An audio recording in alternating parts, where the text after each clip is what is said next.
Psalm 127, Laboring with God, Life Flourishes.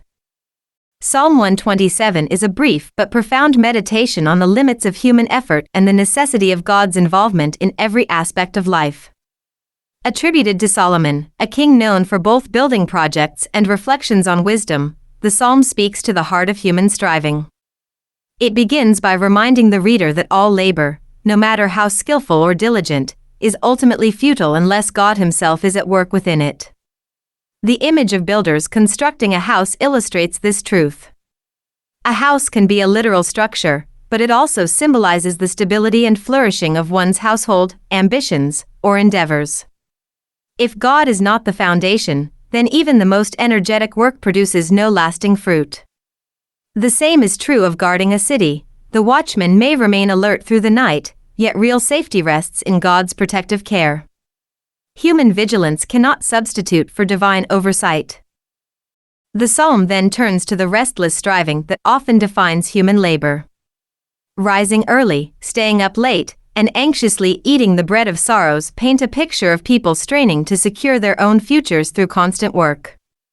Such anxious toil is called vain, not because hard work is wrong, but because worry-driven effort assumes that everything depends on us alone. In contrast, God gives His beloved sleep. This simple line offers a beautiful truth. Those who trust in God can rest, knowing that He is the ultimate provider. It may also mean that God blesses His people even while they sleep, emphasizing that His provision is not the product of human anxiety but of His own gracious care. From here the psalm moves into a seemingly new subject, children, but the theme remains the same. Just as labor is meaningless without God, the blessings of family are meaningful only because they come from Him. Children are described as a heritage from the Lord, a gift rather than an achievement. In ancient Israel, where family was central to identity, security, and economic life, children represented hope for the future and the continuation of one's name. The psalm uses the metaphor of arrows in a warrior's hand to describe them. Arrows are tools of strength and protection. In the same way, children raised with care and love become sources of support, honor, and stability. A man with a quiver full is considered happy, not because more children automatically guarantee success, but because a flourishing family is a sign of God's generous blessing. The psalm concludes by noting that such a man will not be ashamed when facing enemies at the city gate, the place where legal disputes and public decisions were made. His children stand with him as a testimony to his integrity and strength. Together, they form a living defense and a sign of honor in the community.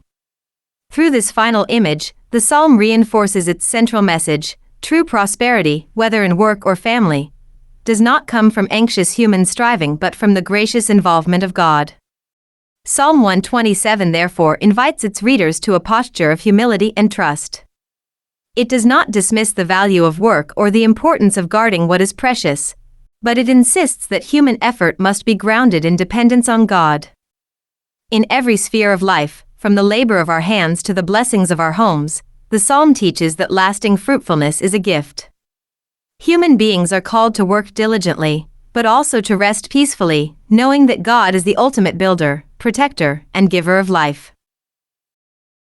Psalm 127, a Song of Ascents of Solomon. Unless the Lord builds the house, they labor in vain who build it. Unless the Lord guards the city, the watchman stays awake in vain. It is vain for you to rise up early, to sit up late, to eat the bread of sorrows, for so He gives His beloved sleep. Behold, children are a heritage from the Lord. The fruit of the womb is a reward. Like arrows in the hand of a warrior, so are the children of one's youth. Happy is the man who has his quiver full of them. They shall not be ashamed, but shall speak with their enemies in the gate.